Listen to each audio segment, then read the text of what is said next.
Hey everybody, welcome to this episode of That Went Well. I appreciate you stopping by once again as we continue our food-based journey here on the show. These last few weeks I've really gotten an opportunity to meet some local foodies and local businesses that prepare food and such, and I've been very fortunate that in the case of this particular show, a few of them have decided to spend some time with me and allow me to interview them and bring their establishments and their food to you. And in doing so, I've been very proud of the fact that I'm able to support local and bring to you shops and such that I am encountering as I continue my journey here on the show. This week, I'm adding to that series as we will be joined by Jeremiah Burns of PB&J with Tay.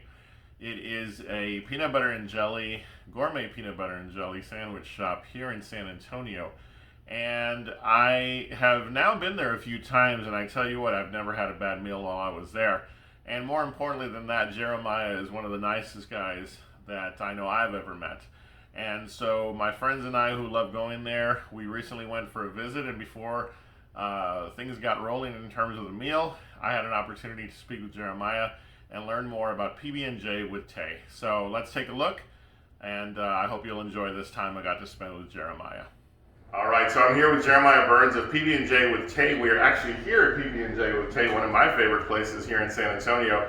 And as I mentioned before, we're here to learn about this shop. You know that we've done a tasting of his sandwiches before. And Jeremiah, thank you so much for being on That Went Well. I appreciate you. Yeah, thank you, man. Anything I can do to help is awesome. Awesome. Well, you know, one of the first things I like to hear from people are their stories. What was it that came into your mind that said, this is what I want to do, a peanut butter and jelly shop? You know, how did it all begin? So I always make this joke that it literally started with it rhyming with my daughter's name. I turned to my fiance and I said, hey, PB&J with Tay, it rhymes with your name. And that was literally the first thought process I had with it. And with anything, it starts with this small idea. Mm-hmm. And we kind of, after that, she laughed it off. She gave me, about a month later, she calls me and says, hey, as I could not let this idea go, it's such a nostalgic sandwich that's been around for so long. Right. She calls me and she's like, hey, there's a few others in the nation. Maybe we should give it a go. And from that moment on, I just ran with it. Yeah. And I sat in my garage with a business partner of mine, and we shot back ideas left and right. And at first I thought I was just gonna have this peanut butter and jelly on a Corelle plate with a mug of milk, remind you of home kind of feel. And then it started to really, really develop into how are we gonna pitch this to the public so it's not just a peanut butter jelly you can make at your house. Sure. And then from there, it just started to progress into the Texas toast, the bacon, the jalapeno jellies, and really start to develop these signature sandwiches that we create. We have 12 of them on the menu, and then you can go ahead and make that PB&J your way. Yeah. But it literally did start with my daughter's name, and it just rhyming, PB&J with Tay. Yeah. And from there, man, we're going on a year now, and it's taken off. You mentioned the 12 different types of sandwiches. How do you reach a point where you decide, a hard-cooked egg is going to work on this? I was eating eggs and bacon one morning, and it's one of our #1 sellers now. Yeah. When I put this on the menu, and I really grappled with, should I bring an egg in? Mm-hmm. But I was eating eggs and bacon with a piece of toast with peanut butter and jelly in the morning, and I was like, this is delicious with the strawberry jalapeno jelly. I was like, I got to see how this works on a sandwich. It took off. I did it as a monthly special to see how it would work, and now it's on the menu full time. It was featured in San Antonio Magazine last month, and now it's just one of our biggest hits. What I love about it, it's brought more of a heartier substance to our sandwiches, and people don't come in here with this, I'm gonna get everything sweet and the savory, you know what I mean? It has this sweet and salty, and now it's more of a breakfast sandwich, a heartier meal. Gotcha. I love it. Well, how much of a passion was food prior to this project? Is this something that has always been a passion for you? I don't know if food in general was a passion. I've always struggled with food and how I relate to it, especially with, just what really was the passion about it is that It's been around for years. We have it during soccer games at halftime, and your mom makes it in your lunch when you went to school. Yeah. And my mom always said, like, it's a hearty sandwich that just keeps you going. Yeah. When you gotta go, it's a midnight snack when you're just hungry with a glass of milk. And that alone there's something about saying peanut butter and jelly that just puts a smile on your face. Sure. I love that it goes directly to our heart like that, and truly. That the longevity of this sandwich is why I did it, I think. And to see that nobody's done it in San Antonio, even Texas alone, I was like, let's see where this goes. Yeah, it's an exciting concept. What is a typical day like for you when it comes to, here in the shop? What's it look like? So I wanted to make sure that, just like anything we do, we have some balance and it doesn't consume me. I'm only open 11 to 4. My customers tend to find me, even though those times are a little short. We're looking at expanding it. But one thing is I also own a massage therapy shop. And I've been doing that for 3 years, and my customers and clients at my massage shop really mean a lot to me. With that said, I had to find a way to be able to uphold my massage therapy and then still do something that was fun and branch out like this. So my day starts with a massage in the morning. I usually have a client from 9 to 10 or 9 to 9:30 to 10:30. Then I walk over here. I open the shop in about 30-45 minutes. We're open 11 to 4, Tuesday through Saturday. And then I take a client afterwards, 4:30 to 5:30, and I'm home. And if I don't have a client after, I bounce out of here around 4:30, and I'm ready to go. So it doesn't take a lot to set up, and that was one of the things. I didn't want this restaurant, as much as it's become a passion of mine, I didn't want it to consume me. Yeah, I have to comment on that. The home feel that you get when you walk into a shop like this. You look around, you see the shelves and so forth, the menu board. You've got a mix of tradition and sort of old school. Was that intentional? Absolutely. Yeah, I wanted to. I make this joke.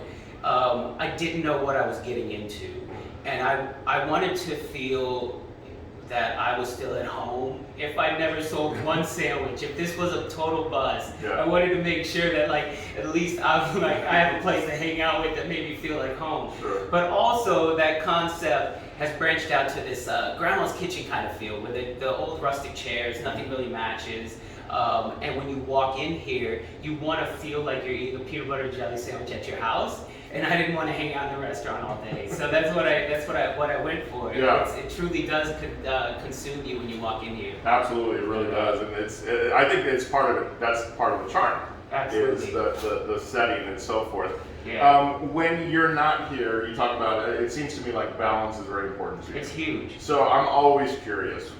Here you are, you focused on making your food products and so forth, but what does Jeremiah like to eat? What are your food passions for yourself? I'm a burger fanatic. I am, man. I'll have 2 to 3 a week. If there's a burger joint around San Antonio, I've probably tried it. But I have to say something has shifted when it comes to understanding how important it is to support small local businesses. Each sale matters here. Sure. And with that said, me and my wife definitely like to branch out within San Antonio and see who else is doing things that are off the wall, or maybe a different niche. Supporting those people really thrives me as well, because I know the importance in it. So I love burgers, but man, we've been trying to really branch out in San Antonio. We have such a great food culture here. We do. Really trying to find some local spots that are good. I would be remiss if I didn't ask a follow-up question on the collaboration with local. You have people who've watched That Went Well know about One Punch Dough, Lone Star Beer. If you could talk a little bit about how that came to be, and just how does it impact you as PB&J would take? Look, I always said, it's no fun doing this if you don't bring people along with you, to enjoy the ride, to have fun, to build those relationships. San Antonio has been a home for me for so many years. I graduated from Incarnate Word. I worked at Methodist Hospital for 11 years. It was super important for me to find local people, local talent, fun people like you that come in and say, hey, I love what you're doing here. Tell me about it. And with that said, I wanted to make sure that if I was going somewhere with this, growth, that these other people who have passion, that you can tell have the same passion but in something different, that they came along for the ride. And if they want to hold that same standard, let's do it. Let's run together. With that said, I launched a food truck with a business partner of mine. So the growth in this company has also helped other people, other small people, and even something like your YouTube channel, getting out there, getting those businesses to you as well, so you can let people know about us. Yeah. So all of that helps, and it's really fun to see the passion that people have when they're just starting, when they're just breaking into something that maybe is unknown to them. Yeah. Because we if we don't have something that we love, that we do every day, there's really no point. Yeah. Well, you've answered my last question, which is what would your advice be to folks who want to get into this kind of business? You talk a lot about passion and so forth. Would you add anything to that in terms of your thoughts on it? Absolutely. I speak on this a lot. You cannot base your success on day to day, week to week, month to month. When you're starting in something like this small idea that becomes, oh, I'm going to do this and it's going to be huge. It doesn't happen overnight. You have to truly base your success on the people you meet, the relationships you build, the smiles you put on people's faces, the sandwiches you're allowed to give to somebody, the passion and that all comes with loving what you do. If you don't have that, the rest won't follow. The money comes later. If you truly love what you do, get up every day, show up for yourself. That's the main advice I can give. And if you think you're getting into this because you want to be rich, just don't do it. This is truly something that comes from passion, love for other people around me. I spoke to Chick-fil-A franchise, a concept that's been around for years, and they still have the same struggles I have as a new business, as a concept that's never been around.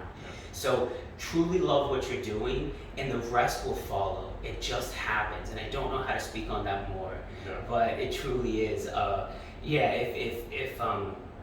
If that's what you get up for every day, that's where success comes from. It truly does. Definitely words of wisdom. I'm here with Jeremiah for PB&J with Tay. I listen to what you're saying, and I say to myself, I'm picturing myself in a chair with a glass of milk and a peanut butter and jelly We're about to do it, man. And it just all makes sense. So, it does. Jeremiah, thank you so much for taking the time to be with us. Man. I appreciate your passion and look forward to visiting quite often here. So thank you so much. It's a pleasure, friend. All right. We'll be right back with more here on That Went Well. I had an absolutely awesome time talking to Jeremiah about PB&J with Tay and his particular journey in terms of his story. Again, it's all about passion. It's all about doing the things that you love and having balance in your life. You've often heard me say on my social media, live your passion, and that is definitely something Jeremiah is doing. I'm so excited that I got this opportunity to spend time with him and to learn more about PB&J with Tay. And I hope that you'll join me in supporting his shop by stopping by when you can. Check out the information below, and you can see where you can find him, and hours, days of operation, things of all that stuff's going to be there. So make sure you check it out. As far as myself, thank you once again for stopping by. I really do appreciate the support you've shown me here on the show. There's so much more coming your way over the next several weeks and months, and I'm excited to continue this journey with you. If you haven't already, click the subscribe button. Also, click the notification bell so you know when the episodes land.